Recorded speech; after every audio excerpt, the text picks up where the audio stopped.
And I'm again here at the V-Shred Studios in Las Vegas. Appreciate them housing us and hosting us. Nicole Angemi is with me today. She is a medical tech, pathology tech. Her podcast with her daughter Maria is Mother Knows Death. Comes out twice a week. It, of course, features Nicole and her daughter. And Nicole is someone whom I've been a fan of for many years. You can follow her on Instagram at Mrs._Angemi. It's one of the most popular Instagram sites out there. Routinely canceled by Instagram, though they've been not doing that so much lately. And then she restarts them, and of course, they become incredibly popular. She's committed to medical education. I share lots of her. There's her new book, which is Nicole Angemi's Anatomy book. Very interesting book. And we'll talk to Nicole. We'll do a little mystery diagnoses, and we'll do a little What Is It Wednesday. We'll tell you all about their podcast right after this. Our laws, as it pertains to substances, are draconian and bizarre. The psychopaths start this way. He was an alcoholic because of social media and pornography, PTSD, love addiction, fentanyl and heroin. Ridiculous.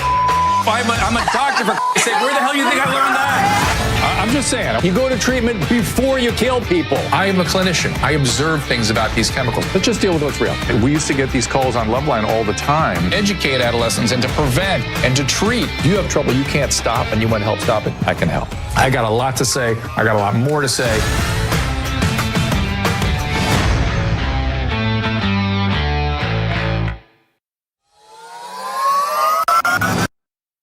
I think everyone knows the next medical crisis could be just around the corner, whether it comes in the form of another pandemic or something much more routine like a tick bite.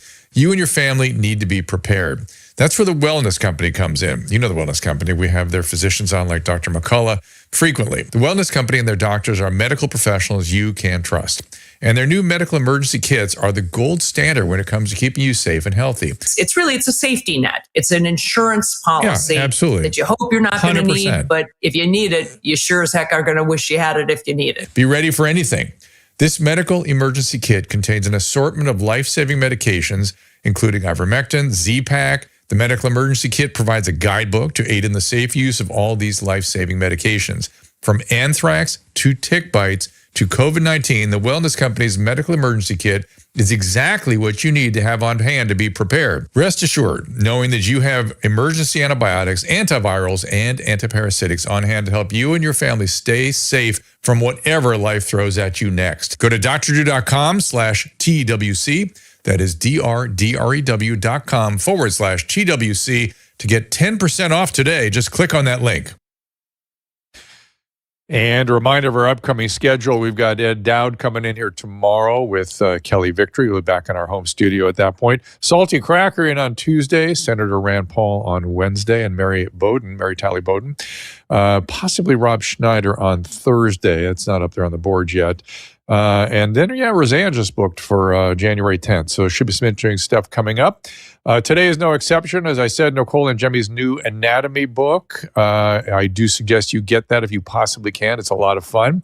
And you can follow Nicole. Let's throw that up there, Caleb, if you don't mind, her book again. Her Instagram handles are at Mrs._Angemi, Angemi. You can also follow the new podcast at Mother Knows Death. There you go. And Maria, her daughter, who's pictured there, at Maria Q. Kane. You can listen, of course, Spotify, or watch it on Nicole's YouTube channel, youtube.com/MrsAngemi, MrsAngemi. And I was sort of laughing to myself. I'll bring Nicole up here. Caleb describes Nicole as wife, mother, and professional human dissector. Nicole, welcome back. Good to see you. Hi, Dr. Drew. Thanks for having me. So I'm Maria. I'm so glad you guys are doing this together. I when I first saw it, I was like, wait, because you're very good, of course, about pushing it on social media, and that's where I first saw evidence of the pod underway. And I was like, wait a minute, is Maria doing that with her? Lo and behold, there you are. How'd you guys decide to do this?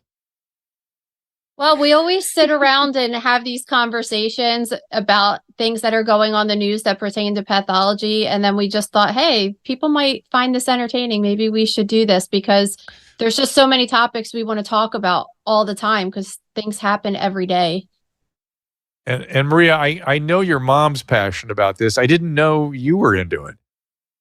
So the irony behind it all is medical things really skeeve me out, but I'm really interested That's what I in. thought. That's what I was going to say thought. she's not into it. No, I'm not into it, but true crime really fascinates me, the pop culture element. So that's where I kind of come in a little bit. Okay. All right. It's all the, what's the HLN show that replaced me? The Forensic Files. It's all the Forensic Files you're into. Yes? Yeah, exactly. She's like a Dateline girl, and she's on top of all the latest news stories with the celebrities and everything. So I think it's a good mix of what I'm into and what she's into.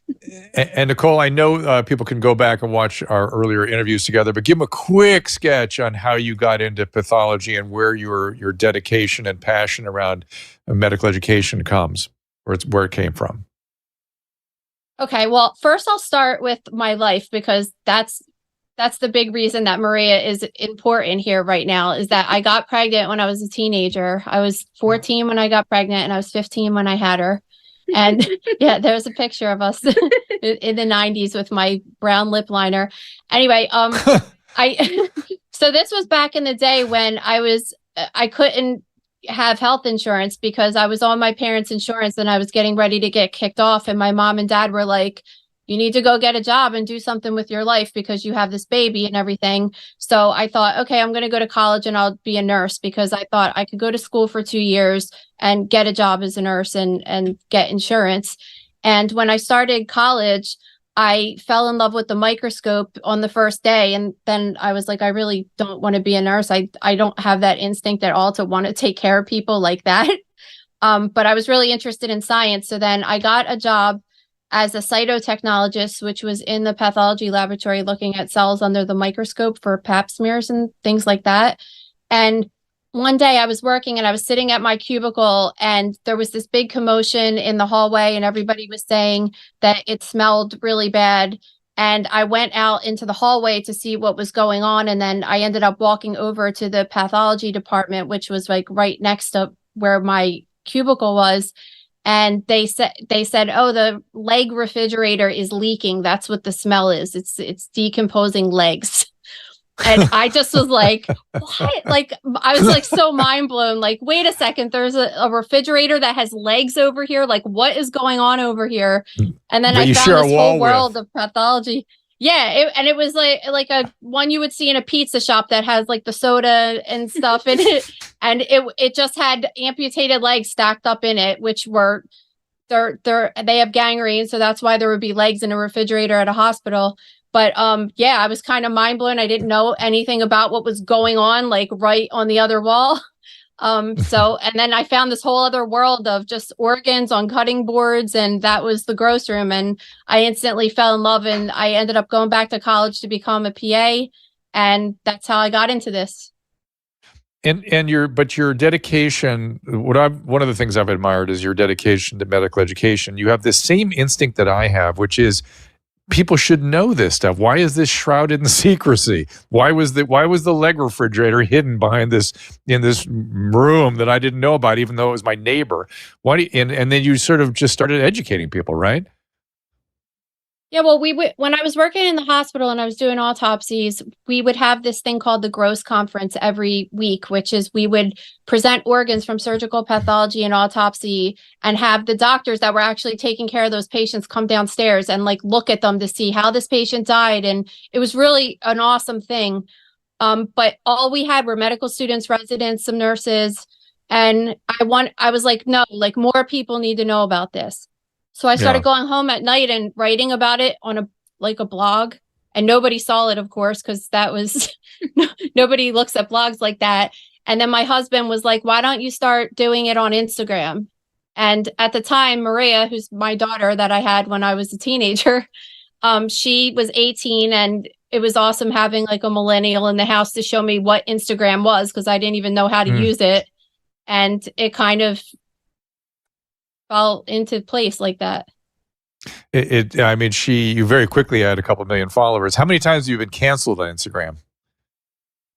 Oh, at least 3 or 4 times. My account's been completely deleted, and now they don't delete it. They just like completely shadow ban me. So it's still there hanging around. But I was even telling Caleb that that when I was trying to post I was coming on here, I had to post it 4 different times and try to write different things because they block my stuff so much.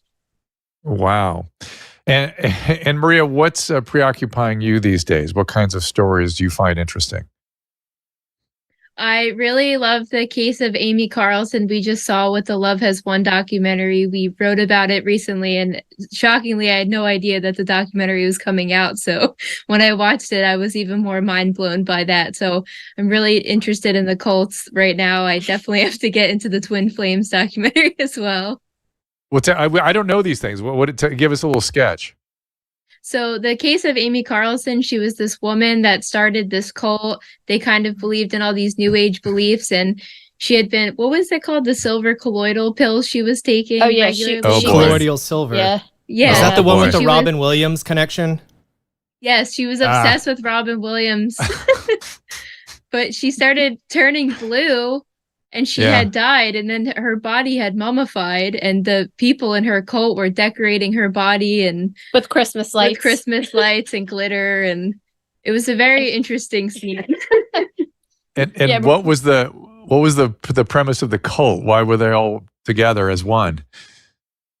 She believed that she was Mother God, so that's what she went by, was Mother God, and then they were kind of her followers, and she claimed to have lived a life as Cleopatra, Marilyn Monroe, and even Donald Trump's daughter, so she was a very interesting person. There was some QAnon theories they believed in as well. It was all over the place. I've never seen a cult quite like it. It is interesting. You know, I had a patient once, I'm not going to use his real name, but he declared himself God, and he has a new religion. I'll just use Caleb's name for the sake of description, and we'll just call it. It wasn't Caleb at all. I'm sure it's not. Just I had a friend one time, and he called it Calebism. Calebism. He just declared the new religion Calebism, and it was in his garage. And he got followers. That's a crazy thing, that people will come along with this nonsense. Drew, I told you that in private, Drew. the fact that and people Drew, go nutty. is it really crazy what we've seen over the past couple years? Is it really crazy that people do that?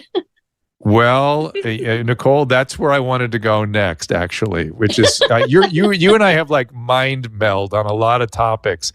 And one of them is medical education. We both have this instinct that it shouldn't be shrouded in any kind of secrecy, and people should get used to, you know, what happens to our bodies, and what, you know, we should just all have that. Oh, here he is. Oh, it was a male. It's a different case. Different guy, just showing what happens if you take too much colloidal silver for too long. And colloid just means suspended in fluid. It's a certain size particle suspended in fluid, and gold and silver make excellent colloids. It's just a kind of fluid suspension. Nothing special about the word colloid, but it's a way of taking silver, and classically when you take it, you get slate blue skin. That's sort of the classic thing that they get. And yeah, good times, everybody. And so, yes, well, Nicole, you should see her dead, mummified body. So I can't. Are you going to show it to us? It's extra creepy looking. I don't have the picture of it right now. But what are you doing, Caleb? What is it? You're already warning people they can't. You're not showing anything, are you? Just in case. Well, we will soon. There's some stuff coming up soon, just to warn them and keep YouTube off our backs. But yeah, she was mummified when she was dead, but then she was taking this colloidal silver too, and she's just very weird looking even as a dead mummified person. Nice, lovely. But back to our instincts about medical education. I started doing radio back during HIV, and I was like, why aren't people talking to young people about this? And at the time, everything about sexuality and sexually transmitted diseases was shrouded in secrecy and Latin. Even a vaginal yeast infection was called maniliasis. You know, these crazy weird terms. You know, and STIs were called venereal diseases. They were just all shrouded. We don't, it's over here. And all, in our opinion, and in your mom's and my opinion, Maria, this should all be just out in the open and discussed like mathematics or any other educational material. But I hope I'm not speaking on your behalf, Nicole, if that's in fact the case. No, it's absolutely true. I definitely feel that way too. And there was this period of time when I started Instagram maybe 10 years ago that I was like, okay, cool. We finally could start talking about this stuff. And it has been completely squished in the past couple of years. So we're back to that again in some kind of a way. It's just complete censorship. So now on Instagram, I would say I can't talk about anything that has to do with suicide. I can't talk about anything that has to do with homicide. And I don't know. Apparently the other night I posted a picture of a panther that bit someone, and I couldn't even, they warned me about even posting that. I can't show breast pathology because I can't show nipples. I can't show vaginal or anal pathology. So like, what's left? I guess I'll just like start taking off my shirt and showing my boobs, because apparently that's still cool on Instagram. Like seriously, for real. Like that's it. It's just like, it's out of control. Oh my God. Well, here's, not only does Nicole not pull her punches, I like that when she gets angry, I feel it. I'm with you. And by the way, I don't know if you're able to see what I see, but the lower third here, Caleb has been putting up some of our restream activity, and people are already out there joining Calebism. They're already into it. So see, it's very easy to get followers. Indeed it is. He already has hundreds of followers. Like, look at that. That's so funny. I wish I could tell you the guy's real name, because it was even funnier, the guy's real name. It was just like, this was his new religion. But so, Nicole, this leads to my next topic, which is what the F happened to our peers? What our peers in the medical world during COVID? I mean, I would call you once in a while just because we had the same feelings about this. Let's talk about it a little bit publicly. What happened to our peers? Did they just become cowards? Were they frightened? Did they lose their judgment? Or was it the fact that people aren't properly trained in infectious diseases anymore? What happened? Well, I think a lot of people in general, and this is not even just medicine, but people just don't think for themselves, and they go along with the group, just because it's the path of least resistance. And I've never done that my whole life. I've always resisted almost everything. You could talk to my mom about that if you want. But yeah. I can talk to Maria about it. I'm sure she's got notes. Another thing is that I just think that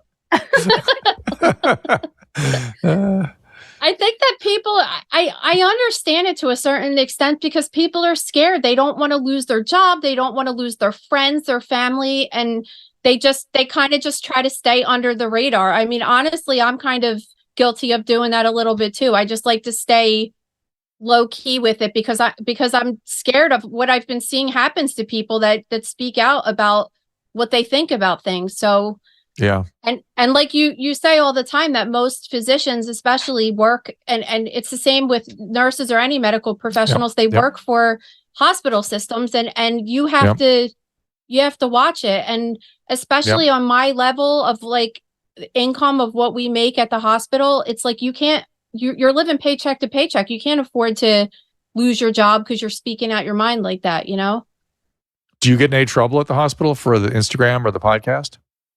When I was working at the hospital full time, I would get taken several times, because that was in the heat of it, when I was getting articles like by the Daily Mail written about me and all this crazy stuff. And but they knew what I was doing. They knew exactly what I was doing, and they would just say, don't talk about real cases that happen here. Don't do this. They told me what to do, and they were fine. But I mean, the crazies come out and the haters come out. So I would have people. Like, I would post a picture from a vintage pathology book from like the 70s of a fetus, right? And then some woman would call the hospital and say, that was my daughter's miscarried baby, and she's inappropriate. It was just so ridiculous. And then I would just be like, yo, this is the book I got it from. Here's the picture right here, whatever. So, everybody's always trying to get you in trouble because they're haters or whatever. But for the most part, I haven't had any trouble with it. I don't want to.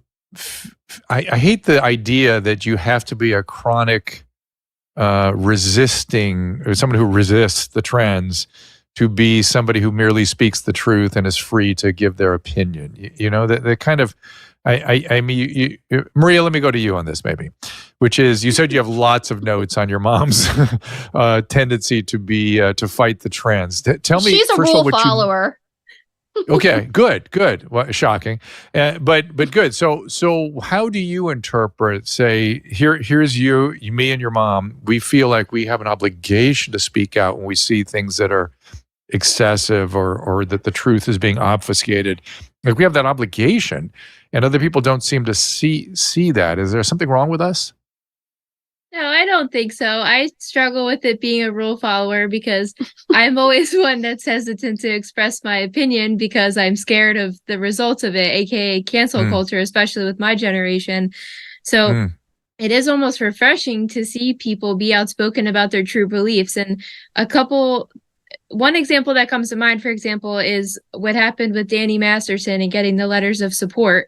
So his friends write letters of support, and then they get such criticism for it, and then they go back on it. And I'm like, well, if you really stood behind him, you should stand by your belief and what you did, not go back on it because you're getting public scrutiny. So I think it's a bigger question of people actually standing for something instead of succumbing to public opinion. That's my biggest thing. Like I always tell her as her mom, do not apologize if you aren't sorry. Don't do it just because you're feeling pressure.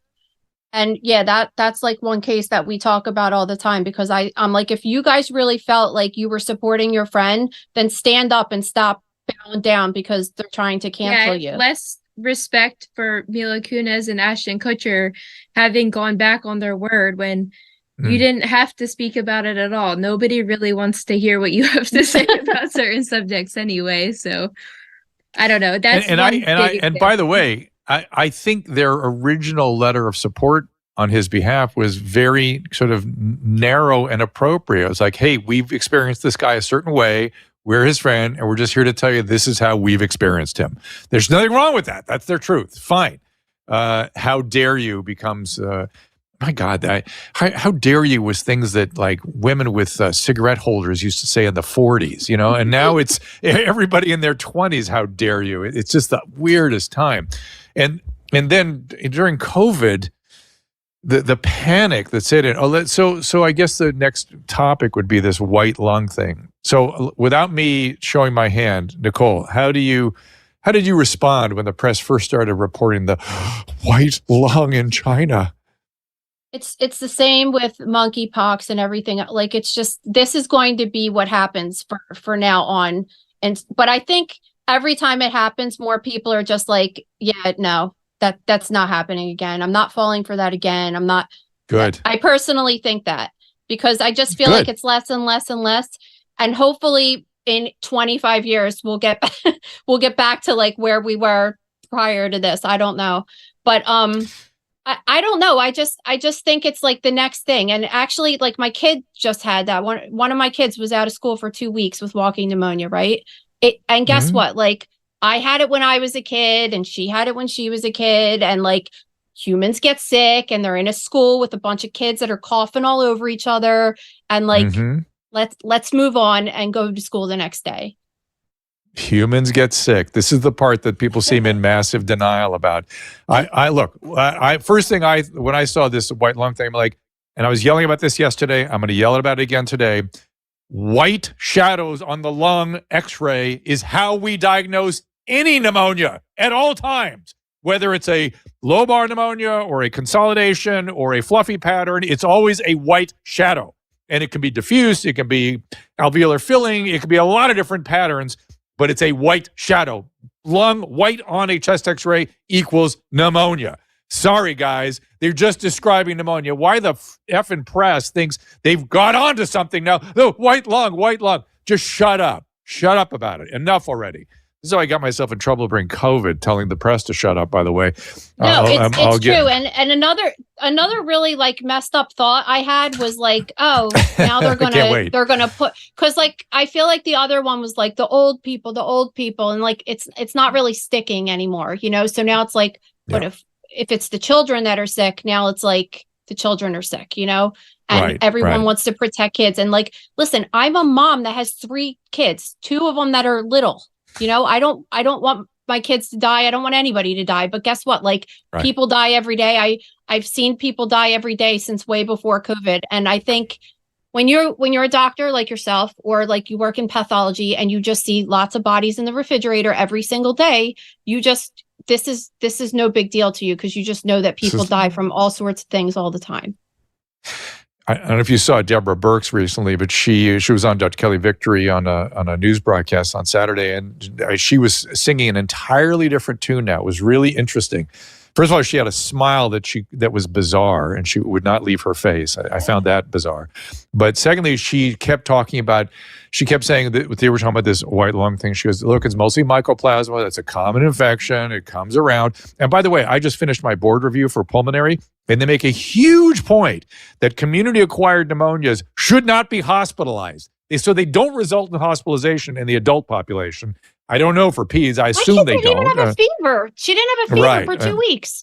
Yes, exactly. So it's RSV, it's influenza, it's mycoplasma, mostly mycoplasma, responds completely to zithromax, except when it's resistance, in which case it responds to the quinolones. No problem, everybody. But Deborah Birx pointed this out. She said, we have really good treatments for the causes of pneumonia right now, which are mycoplasma, RSV, influenza, and COVID, she said. Really good treatments for COVID. And I, you had the same reaction I had, which is, finally we're going to talk about treatment and get off the vaccine train for a second and talk about the fact that we have molnupiravir, we have Paxlovid, we have treatments, we have budesonide, we have fluvoxamine, we have all kinds of things we can use. And now we're allowed to talk about it. Odd, is it not? I lost respect for her with the whole Thanksgiving thing and her telling people not to see their family. And then she was like somewhere with her family or whatever. I just was like, I lost all respect listening. Maria, do you have any feeling about all this? Because you were a young person watching all this. Your life was affected more even than ours, I would imagine. How do you respond? How do you think about all that time? I'm really lucky that I have a parent that's a medical professional, because I could kind of consult and say, what's the legitimate fear I need to have? What do I need to be doing? I definitely fell into the peer pressure at first, especially and the fear mongering a little bit, living in the city and being scared of being so around people. But now that I've had somebody to consult, I watch every news outlet. I think it's important to really watch how both sides are handling it and make an educated decision yourself and do all the research yourself, not just kind of play into what everybody else your age is doing. Did this change your feeling about the government or public health or doctors generally? Did it change? Yeah, you're saying yes. I had a big wake-up call. I watched the documentary about the Oxycontin crisis, and that was kind of my first really worrisome experience. So then when COVID kind of broke out, I was seeing a lot of the same patterns repeated, and I went into it a little more hesitant because I had watched that, and it really opened my eyes. So I was thankful I had seen that and had kind of the wherewithal to do my own research and make my own decision based off of what I was seeing and what I was reading. Yeah, my most sincere hope is that the patients, meaning you, feel empowered to take control of your healthcare. A, B, that you are very skeptical of government now. And angry. You should be furious at public health. I hope your peers sort of go into their lives angry at what was done to them and very concerned about governments that are trying to help you. They don't help. These gigantic bureaucracies, centralized authority, and particularly authorities that grab onto ideologies, only harm people. Definitely. It's so nuts. Back in like 2000 and I don't know what year it was, 10, 9 maybe, I don't even remember, when H1N1 was a thing. I did the first autopsy of the person that died in Pennsylvania with it. 26-year-old girl. Yep. It was the same age around it that I was when I did the autopsy. No one even said anything to me about doing the autopsy on this person. It wasn't even a deal. Yeah, and Nicole, that was what to this. This is what and people can't quite get their head around this. So what Nicole's talking about is we had a pandemic 10 years before COVID.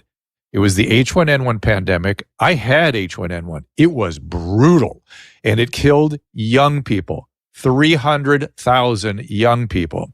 And you didn't even know, you meaning everybody out there, didn't even know it happened because the Obama administration wisely did not make a big stink about it. They just did what public health does. Then suddenly, fast forward 10 years, we have something that's worse. It's worse, let's be fair. But all of a sudden we go from you don't know about it to your life course has to be changed forever. It's like, what? How do we go from 0 to 1,000 with nothing in between? That's what I kept yelling about at the time. And having had bad COVID, Alpha Delta COVID, and H1N1, I'm here to tell you, H1N1 was worse. I was really toxic from that. Nicole, any comment? It's nuts. I feel the same. I feel the same exact way. Yeah. It's just hard for me to. It's hard for me to say. Like I'm telling you, like I'm 26, the same age as this girl was, and I'm like cutting open her body. I don't remember what year it was. I feel like I was doing autopsies back then. Like I think it was back in 2009 or something, 8 maybe. Mm-hmm. But yeah, I was around the same age as this girl, and I'm like looking at her lungs destroyed on autopsy, you know, and I'm just like, what? I don't know. I just, the mentality even I had back then is just so much different than what I have now. Just, I didn't even think about it. What do you mean? Oh, you mean you didn't worry about it? The H1N1. I didn't worry about it. I mean, I do HIV autopsies all the time, hepatitis C autopsies all the time. That's right. CJD, which I do worry about a little bit. Yeah. You know what I mean? But that one, because that one's like, I don't know. That one's just like on another level. I think. So hold on. So she's talking about prion diseases. It's called Creutzfeldt-Jakob. We called it Jakob-Creutzfeldt disease, and that one did freak me out. That one always freaked me out too. So you and I, our brains work exactly alike. Yeah. So you know why it freaks me out? Because the prion diseases. It's like they don't know as much. We don't know. That's right. We don't know how it's transmitted really. They used to get it in the South Pacific somewhere from eating brains. That's how they thought it was transmitted back in the day. They still don't know. They called it kuru back then, and then Kuru, mad cow, right? And then didn't we call it mad cow for a minute also? And when it broke out in England, and we don't know how it's transmitted, and it's awful. It's a terrible illness. God, it's a bad one. Spongiform degeneration, and then you could get right? You could get the transmissible kind, or it could just like spontaneously happen. We think. Yeah. We don't even know. I mean, it's a whole thing about prions are these replicating proteins. They're non-DNA that we don't think anyway. That there might be some component that has something like a nucleic acid, but it's essentially just a protein, and proteins can get around, and they are scary. Maria's laughing at us. So, okay, here's what I want to do. I want to take a little break, and I want to come back, and we're going to sort of recreate your guys' podcast a little bit. We're going to look at some mystery diagnoses. Maria's like, yeah, we're going to skeeve you out, Maria. We're going to look at some, and warnings to everybody, viewer discretion. And we're going to do some, what is it, Wednesday? Is that the other? Yes, what is it, Wednesday? Yeah, we're going to do a little bit of that. Game. All right, we'll come back with all that after this. If you're trying to figure out the right present for someone, you will not go wrong with gifting the most comfortable sheets, clothing, and accessories that your friends and family have ever felt. Of course, I'm talking about Cozy Earth. Cozy Earth has the softest and most comfortable sheets, blankets, towels, PJs, joggers, and more, guaranteed. Susan and I love them. In fact, we still have Cozy Earth sheets on our bed. I slept in them last night. I was thinking of how great they were. And look at this. I'm wearing one of their super comfortable t-shirts right now. I just can't get enough of Cozy Earth. Their sheets are durable, machine washable, and come with a 10-year warranty against defects. So no surprise that Cozy Earth's brand has been featured on Oprah's Favorite Things for 5 years in a row. Whether it's their luxury pajamas, super soft bedding, loungewear, or plush bath towels, you will love shopping and gift giving at Cozy Earth. Here's my gift to you this holiday season. Go to CozyEarth.com, enter code DREW to save 40%. That's CozyEarth.com with code DREW. CozyEarth.com, code DREW, save 40%. Thanksgiving is almost here, which means it's time for the best Genucel sale of the year. Just in time for the holidays, save over 60% off both of our personally tailored Genucel skincare packages at genucel.com/Drew so you can look your very best at all of your Thanksgiving gatherings. Look 10, 15, 20 years younger, guaranteed, with the best natural skincare anywhere. Take advantage of Genucel's best sale of the year and say goodbye to fine lines, crow's feet, puffiness, and dark spots. The Genucel experience is like no other, but don't take my word for it. You will look and feel your absolute best or your money back, no questions asked. So for results in 12 hours or less, Genucel's immediate effects is included for free. Plus, if you go to genucel.com/Drew now, you'll get a free upgrade to priority shipping. That is genucel.com/Drew, genucel.com/Drew. And again, we are in Las Vegas today at the V-Shred studio. So get those right. Let me see. There they are. Appreciate those guys for hosting us. We've been helping them out all day here. And we'll be back in our home. What's that? Oh, sorry. We have a clip. If you want, I can play a clip from their podcast too, whenever you're ready. From Maria and, I have it right Nicole's podcast. All right. We will do that in just a second. And also, I am watching the Twitter Spaces, although I'm not a co-host there yet, Caleb. So make me a co-host there in case we want to get some questions in. And Susan is monitoring the Restream and the Rumble rants. There we go. Let's see. I want to remind everybody that tomorrow we'll be back in our home studio. Ed Dowd and Kelly Victory joining us again.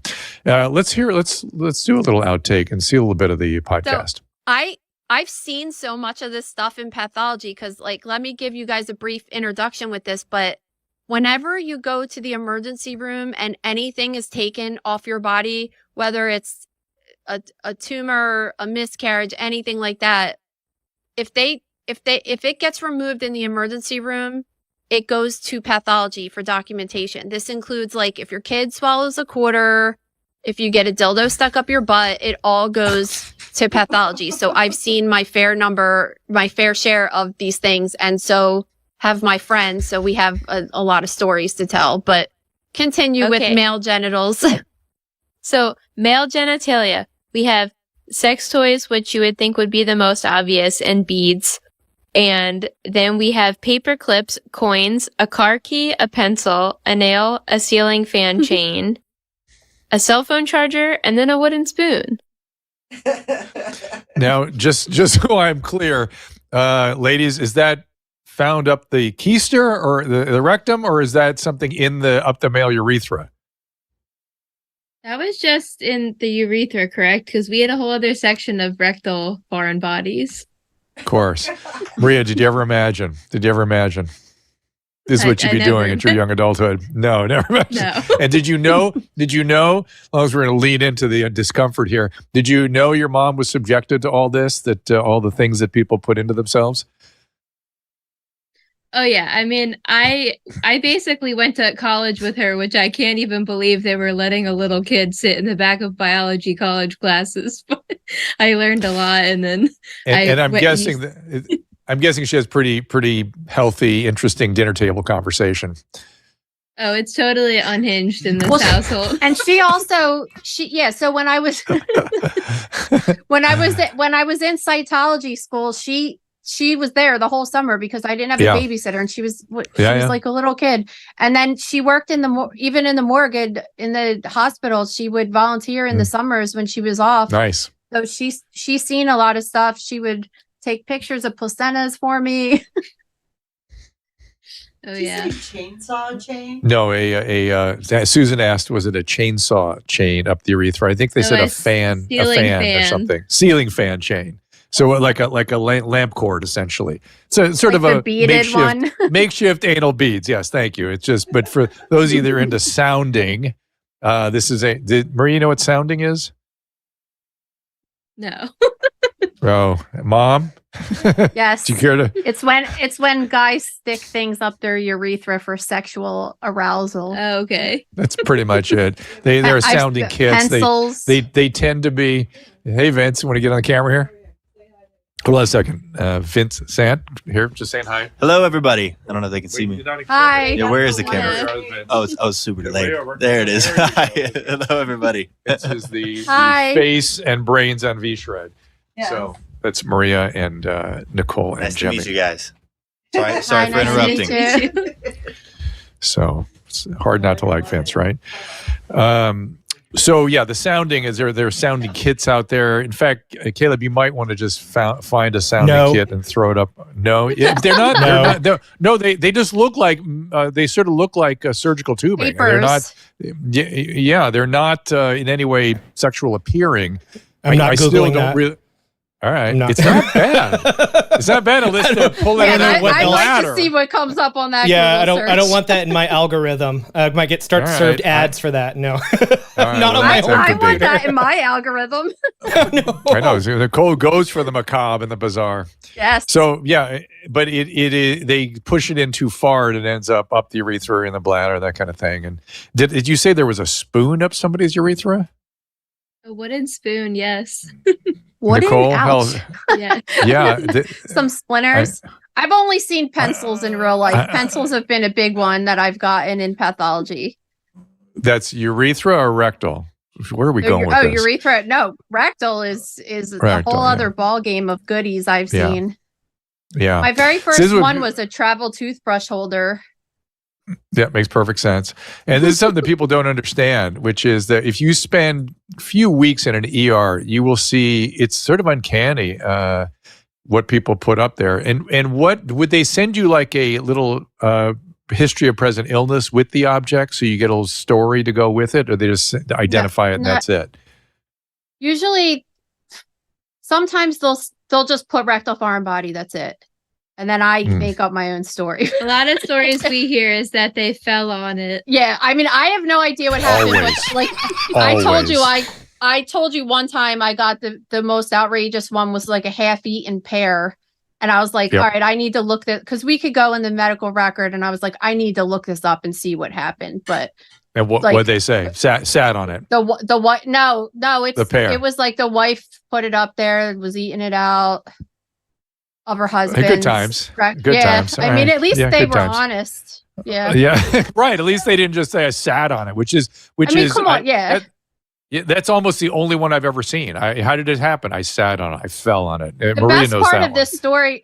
The best part of this story, though, is because I was like younger and I was still living at home at the time, and I went home and told my dad, and my dad's like real old school. You know, he's like, if I had that pear in my butt, I'd die with that pear in my butt.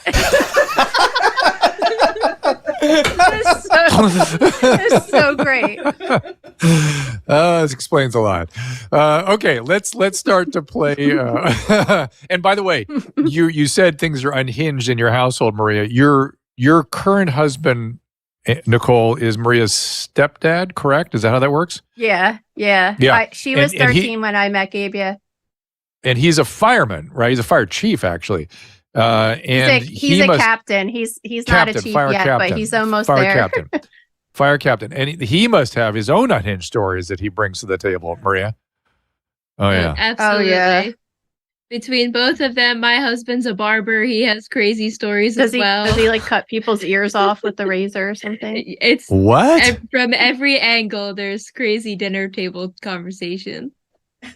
See, I always wanted a reality show camera running in your house. I really did. I think it'd be the best. I'd be the best show on earth. It'd be the greatest thing anybody ever saw, and they would learn something. It would get canceled right away.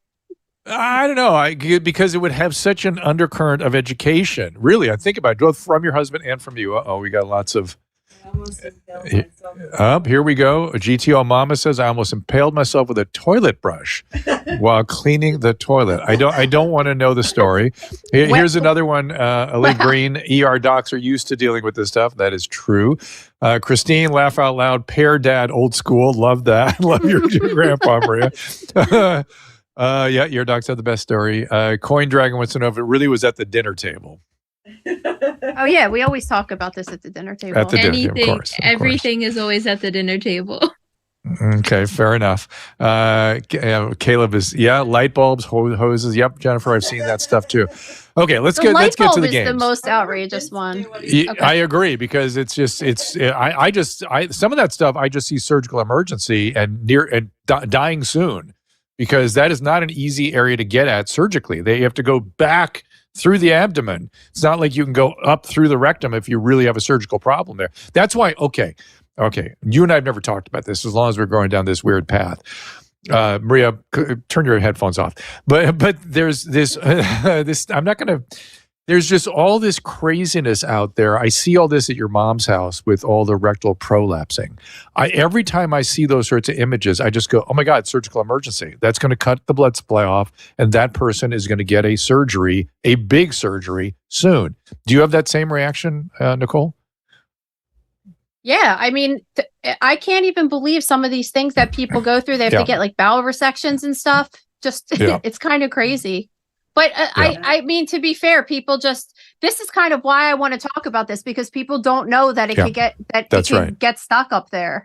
But like when you have to poop and then you don't go, it goes back up, right? So the same thing happens when you stick anything up there. The feeling. Right. It's not a skeletal musculature. It goes down, but it can also go the other direction a little bit. And exactly. It'll take things up. And it's just so you're right. People, what was the other thing I was thinking people were doing to themselves? And I thought, oh my God, if they only knew the real potential. I can't think of it now. No, it was prolapsing is one of the things where I'm like, oh my God, this is just like, it's really serious stuff. But there's a lot of things like that people do. Sounding is another one I worry about, where they're like, I mean, you only have so much mileage on those upstream valves and musculature, and you can really, as you get older, things start to break down normally, let alone if you've been pushing metal objects past it for 10 years. It's all right. Anyway, enough. Let's play the game. How do we play the game here, ladies?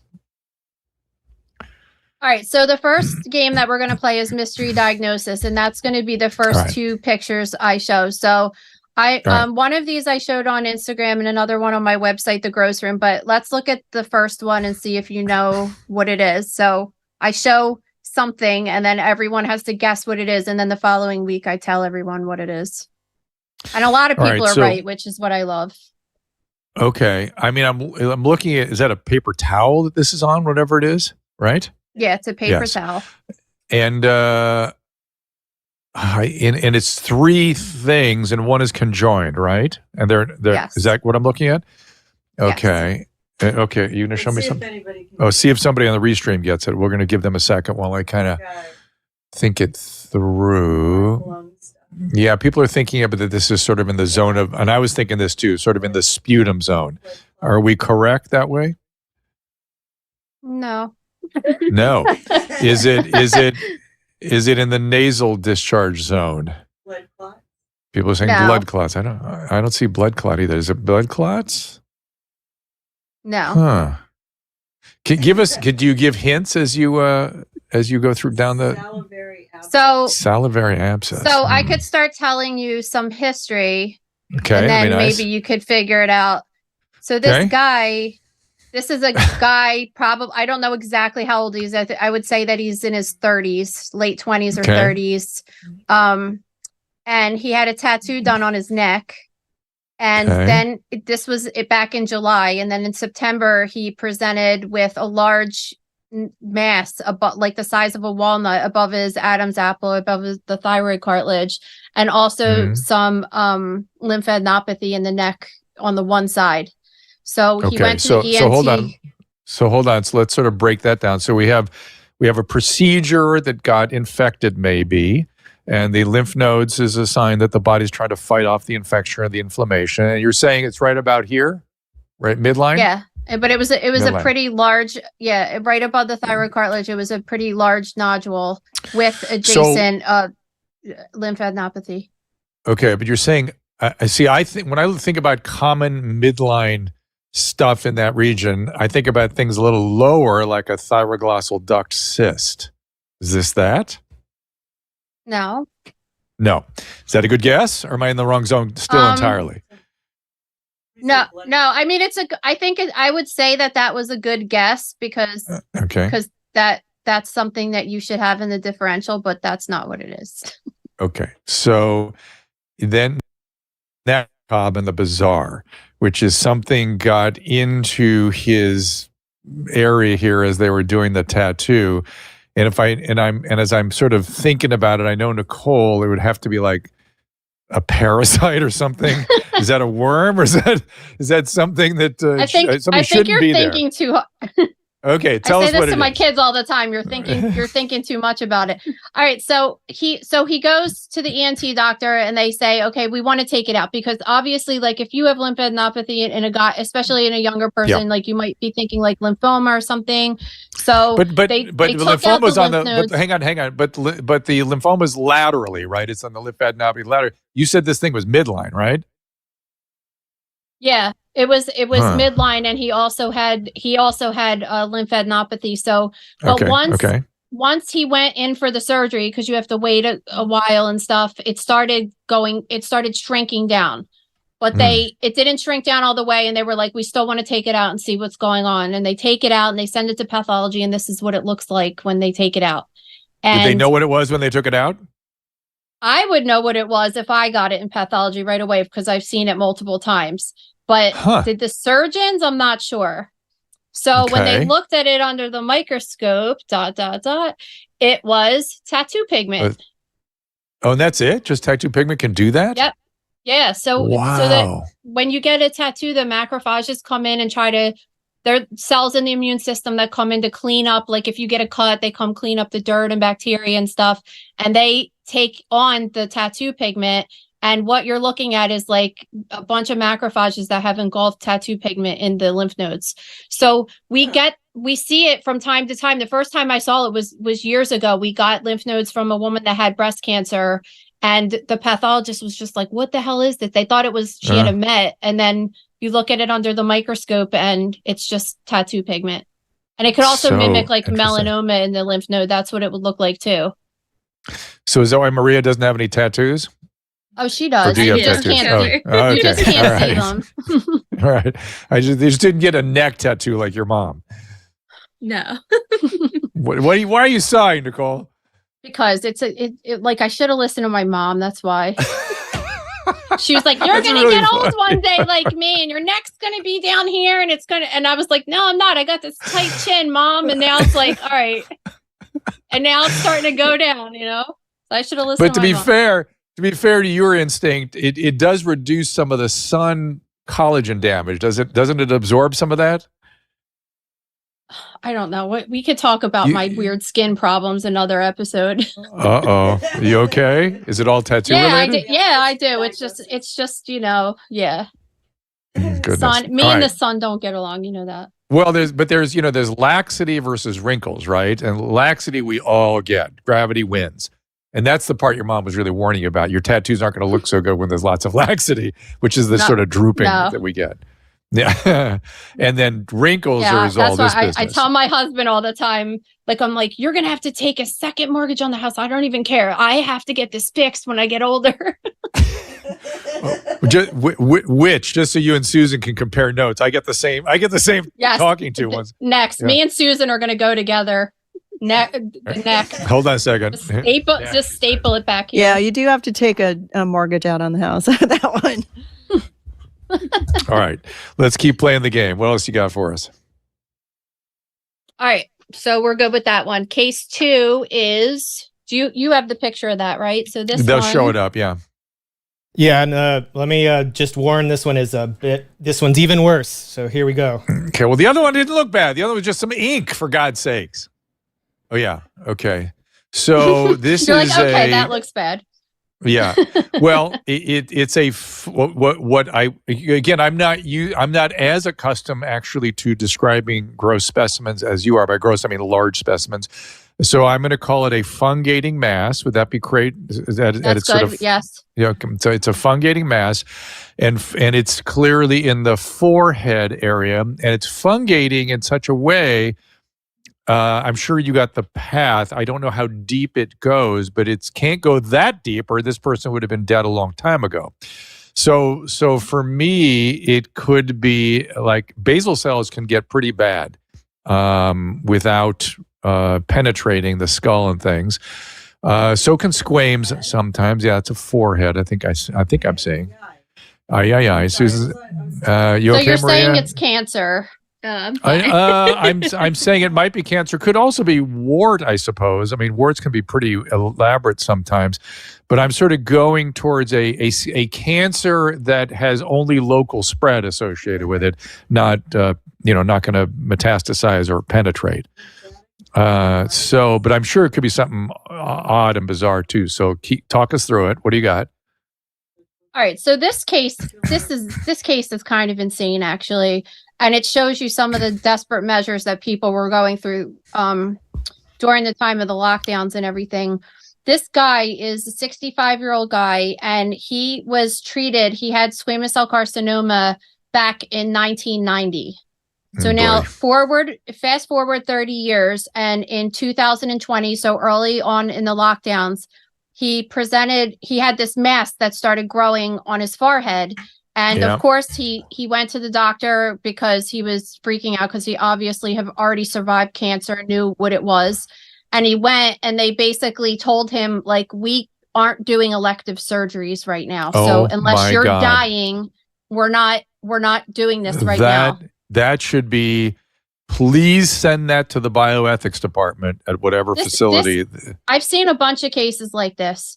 So the guy flips, he didn't do the right thing, but you could understand what he did. And he went home and he tried to cut it off himself with a knife. Oh, this is a cancer survivor. Like, he knows that when he got the other one cut out, it saved his life, right? So desperate times call for desperate measures, right? So he cut it out, and it didn't really bleed that much. And then he thought that, he got it out and it looked fine for a couple of weeks. So what I'm saying, so he left the border. He didn't get the border of the cancer, right? Is that what I'm looking at? Yeah, he did. So what happened was, a couple weeks later, it grew back like this. This is the part that really pisses me off the worst of this whole case. Yes. So now the guy has a hemoglobin of 5 because he has this tumor that is making him anemic, and now he's a candidate for surgery because he's anemic and needs a transfusion. I'm so angry about stories like that. I feel numb. Nicole, Maria, me too. It just pisses me off. I posted this case on my website, and so many people underneath were telling me, like, were saying similar stories that happened to them or their family members, that just, like, people couldn't get any treatment unless they were dying, really. And you want to, we've had this increase in excess deaths that have gone unexplained. And I'm totally prepared to accept that it's stories like this that have resulted in the excess deaths. So you would expect it to start to come down. I think it is a little bit. So it's either vaccine or COVID or both or this or all of the above. And why aren't they explaining that? I cannot get that through my head, why that isn't an emergency in some country somewhere. And yet they all seem to ignore it. Do you have a theory? Yeah, I don't know. I understand, like, during the time that people just didn't know what was going on, and there was just lots of, they couldn't put resources towards different things. But I think that a lot of it is, like, now it doesn't even seem like anybody's apologizing about it, talking about it. It's just like, let's just pretend that didn't happen and move on. And it's just this is just one of many cases of people doing something outrageous to help themselves. It's scary. And I would also say, those of you that want it just to go into the playbook, just forget about it, who excuse it as, well, we just didn't know. How did Nicole and I know? How did we know that there was something wrong here? Now, we knew. We would call each other and complain about it. I would go, because there's one of the few people I could talk to. Yeah, it's like, what the hell's going on here? How do we know? And that you didn't know? Oh, really? Or were you not thinking? You were irresponsible. You have bioethical failure, and you didn't think from a risk-reward standpoint the way you should be trained to. Anyway, excuse me. That's my public service announcement. All right. So, what is it Wednesday now? Is that we're going to play next, or we still have more mystery diagnosis? No, it's kind of like mystery diagnosis, but a little bit different. So we play What Is It Wednesday on my website, The Gross Room. And this one's fun because I show a couple different photos of different injuries, and the people have to guess, like, what caused the injury, and then which one is like a deep insight into your mom's brain there, Maria. This one's fun because we can get to decide what the injury was or what the horrible disfiguring event was for these unfortunate people. So I feel your pain, Maria. Yeah. We get it. There's a nice little insight there, but go ahead. I know people yell at me about that all the time, but whatever. Anyway, so I show different cases that are, what caused this injury, and people have to guess. The reason that I say it's fun is because it's educational guesses, and I like when people are like saying this looks like this, and this is why it can't be this. And they're learning from stuff that I'm teaching them. So I think that that's super cool. By the way, but before you tell us, hold on. Who designed your logo for Mother Knows Death that's up there? Who designed that? It's brilliant. Well done, Maria. Well done. It's really good. It's really good. Oh, it's such great branding. Great branding. Yeah. Yeah. The photography, everything just goes so well everything together. about it. Yeah. But not only that, but it captures as the way I know them. It just captures them so well. So that's Maria all Maria. came and She's visited. so good. Maria came and visited us in New York years ago. Do you remember that? Yeah, she's sitting over here. So okay, so all right. So now we're going to play what is it? But sometimes I throw in a curveball with like a fake special effects photo that they would use like on movie sets or something like that. So you have to determine, and that one's even more fun because so many people think that ones that are real are fake and fake are real. So it's kind of fun. Got it. We have 3 of these. All right, and this is and give me the what is the this person's conceit again? dead. Yeah, I get it. And so we're asking, what is that purple spot? Is that the question? What caused this injury? What happened to this person? And is this? Can you give us a hint? Like, is this part of the cause of death? Yes. I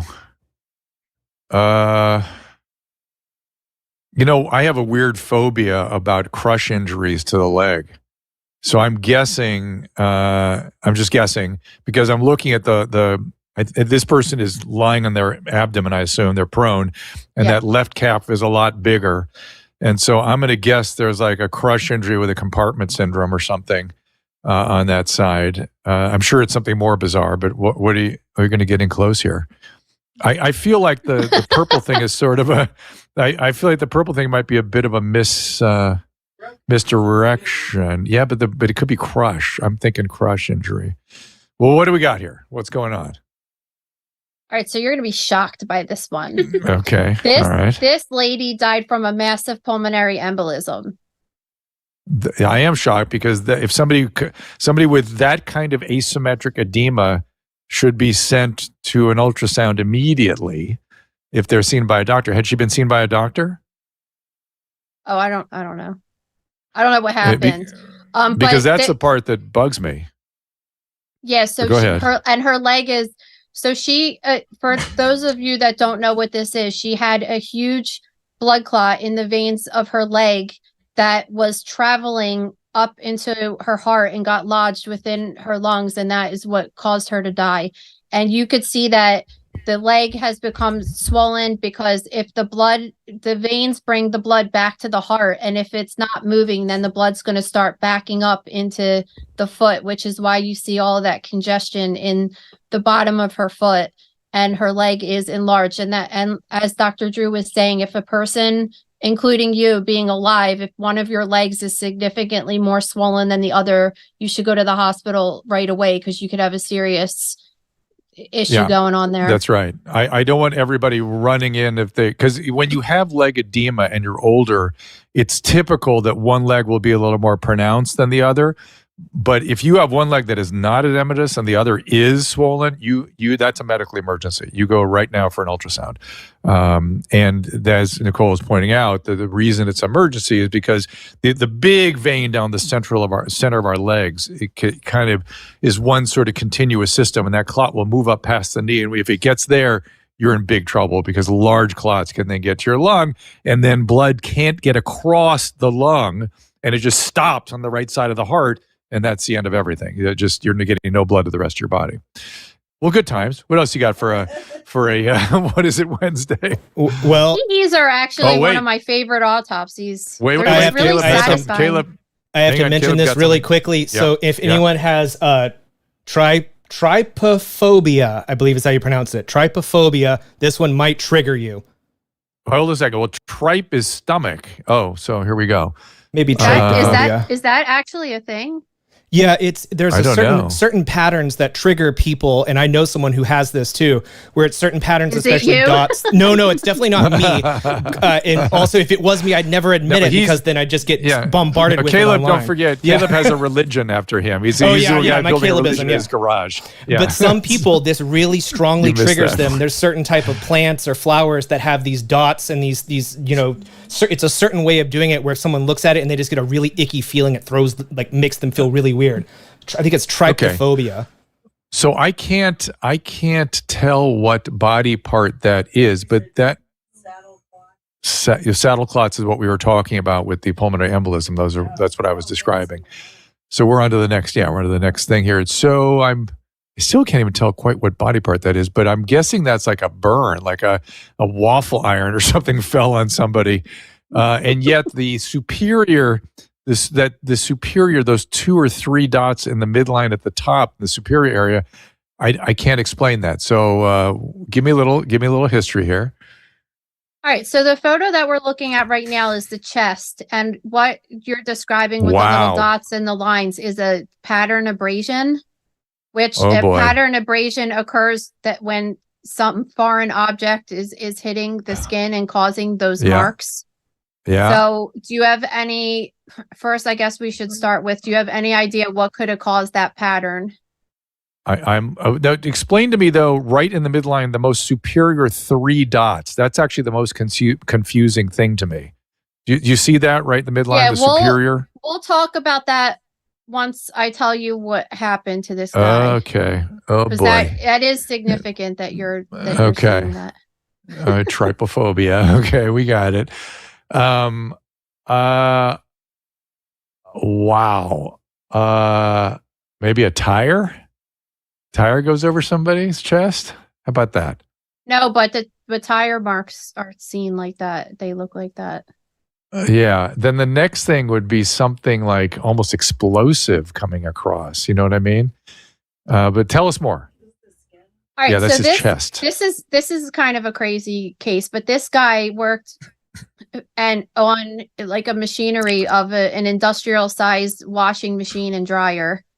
And he got caught up in it and pulled in between the external and internal drum of the washing machine. And the worst part of this story is that his coworkers heard him screaming for a couple of minutes and were not able to pull him out of the machine. But what happened was the machine basically squeezed his chest so much that he had something called traumatic asphyxia. So it compressed on him. So it just basically squeezed him to death. And that's what you're seeing at the top. What you were saying is you could see that there's contusion up there. Yeah. More significant right across. Because this part that we're looking at now is kind of like his abdomen right below his ribs. Or right at his ribs, So that part was the worst part to get squeezed on, of course, over his heart. So that's one of my phobias. You've hit on a couple stuck of my in an big industrial phobias. sized washing machine. No, it's being. Like when I was a kid, once I went like cave exploring, and I squeezed through a small hole and I got stuck. And that feeling of being unable to expand your lungs, people don't appreciate how awful that is. And somebody pulled me through at the last second, but you have to expire all the way to get all the way out, and that's a big risk when you're feeling like you can't breathe. And my dad split his mouth open when he was an older man and he was on Coumadin, and I was in the ER holding pressure on his mouth while I was in a trauma unit, and a guy came in. A car had fallen on him. He was under the car and it fell on his chest and did exactly this. And I sat there listening to the code, the trauma code, and the trauma surgeon put in like about 9 chest tubes. And I was sitting there going, oh my God, why are this is not going anywhere clearly. And he'd been under the car for like 8 minutes or something. And that guy pulled through. And that guy pulled through, and I talked to the Wow. surgeon afterwards, and I said, God, I was listening to your code that went on for about a half an hour, and I was just thinking, why do it? How'd that turn out? He went, that guy made it. And I was like, geez, it really is hard to tell who's going to get through these things, right? Yeah, and I can't imagine what your life is like after that. Like, how do you ever get over that? I'm think hoping about that he all was the time. unconscious during most of it. You know what I mean? Yeah. You hope, but you don't know. Certainly, that's a good recipe for PTSD. Okay, is there any more? What is it, Wednesday? Or are we all out of material There's here? one more. All right. Oh, yeah, Of we course, can't show the this one. viewers can't see it because it's too Yeah. gruesome. Can we see it at thegrossroom.com? Yeah, totally. Okay, I saw this picture. Caleb sent it to me. And to me, it either looked like the kind of thing that like a dog or a tiger would do, or like a real bad machine, like a machine that suddenly pulls everything, gets sucked in quickly, and you pull back and everything gets sort of ungloved. So what do we got here? What's the so story? this is like a degloving injury, which is when basically the skin and underlying soft tissue is ripped right off of the bone of this hand. And Yep. this is fake, actually. This is by Oh, a special wow. effects artist named Powda. He has a really cool Instagram, and he does all this stuff. And it's fake. See, Really and that is about. I Wait, was Caleb, what? I was so convinced that it was real that I was not. I don't even have the uncensored image to show here. I just censored it, and this is the one that I blurred. And then she told me before the show, she's like, "Well, guess what? That's the special effects photo." Well, I will tell you what. You could put the real thing and that special effect side by side, and that you could not tell. No way you could tell which one is the special effect. That is exactly what that looks like in real on life. his Instagram, these are blurred on Instagram, so that the algorithm and their technology is picking it up as real. Oh, interesting. That is interesting. Well, guys, we have zoomed along here, and we've eaten up all our time together. I could go on, chatting for quite some time. Maria, I'm sorry that your mom and I geeked out a little bit. We left you out of some of that conversation. I know, but we don't. Nicole and I don't have a lot of time to talk, and when we do, we're normally complaining. So I have too much time with her, so it's always welcome. I'm taking the heat off you a little bit. So you. I will sort of finish with Maria. What's coming up from your standpoint on the show, and what kind of promo? Susan's got something to say too. I feel like what's coming up that's interesting to you, other than Nicole and I have said enough so far. What's coming up on the show for Maria? Next week, we are going to have somebody that specializes in forensic tattoos on. So that's going to be a really amazing episode. I'm really interested in that from a true crime perspective. Yeah, that's Dr. Michelle Miranda. Yeah, she's amazing. Yeah, it's going to be such a good episode. She's a forensic tattoo specialist. So we're really looking forward, because we covered a news story a couple weeks ago about a woman that was identified after years of not knowing who she was by her tattoo. So it's pretty interesting stuff. Yeah. Yeah. And there's the book, Nicole and Angemi's anatomy book. And have you guys ever brought in that guy that runs the decay farm in Kentucky? The field of decaying bodies and animals and things. So we actually can't. I think that he's older and retired now, and he's not doing interviews. Older, but we are interviewing someone from the body farm in like a week or two, right? In like 2 weeks. In 2 weeks, yeah. So we're going to talk all about the body farm. So we'll have an episode about the body farm coming up. That'll be really awesome. Today we dropped an episode with author of the League of Lady Poisoners, Lisa Perrin. She wrote this awesome, beautiful book about women that poison throughout history. So that was definitely a cool interview. Yeah, that was super cool. I have a couple of reactions. One is, I was noticing when you were talking about the body farm, Maria, I could see from a forensic standpoint is interested, and Nicole is just generally delighted by the body farm, just generally. I have so many questions. Yeah, I'm geeking out about it in a way, because I have a degree in photography, and we studied Sally Mann, who did this gorgeous book called All That Remains, and that she did a photographic series at the body farm that's beautiful. So I'm excited about it from that perspective. Interesting. The aesthetic of the body farm, that's interesting. And then I'm thinking of de Medici in terms of famous poisoners. Did you go all the way back that far? Oh yeah, the book covers, it goes back really far to ancient Egypt with Cleopatra. It was awesome, broken down by women who were sometimes escaping situations that were bad for them, like in Cleopatra's. She didn't want to be taken over, she would rather die, and then women escaping abusive marriages, and then all the way to just pure evil. So and Catherine de Medici was sort of more in the trying to deal with horrible situations, both politically and personally, I think. But what did she use? Was she able to, because I've heard all this controversy, like it really didn't happen, or here's her cabinet where she kept it all. What did she allege to have used? I don't recall off of the top of my head what she used, but I know a lot of them at the time were using a lot of herbal concoctions, and I don't think arsenic really came around till much later, which seems to be the primary focus of the book. Oh, interesting. And there's been so many poisonings in the news like this year. So it was great to talk to her about because the last case she covered was like 1950. And now it's like all of these new modern ones. And it's cool because it's still happening, I don't want to say it's cool. A lot of gratitude for you guys up there showing up on our restream. Let me give all the particulars again. Hold on about where to find you guys. Because the podcast has its own, both Twitter and Instagram, correct? Yes. Okay. Let me you guys go. Yeah, it's at Mother Knows Death, right? For both Twitter and Instagram. At Mrs. MRS _ Angemi for the Instagram for all the lovely pictures. And then Maria is at Maria Q Kane, K with a Kane.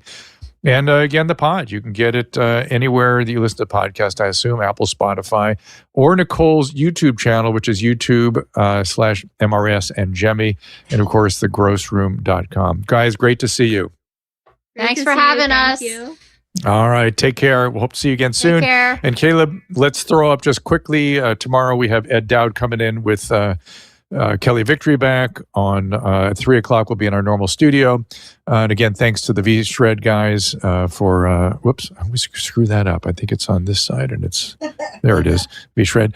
And I've got to have a little surgery on Thursday to try to help my shoulders along here. Salty Cracker coming in on December 12th.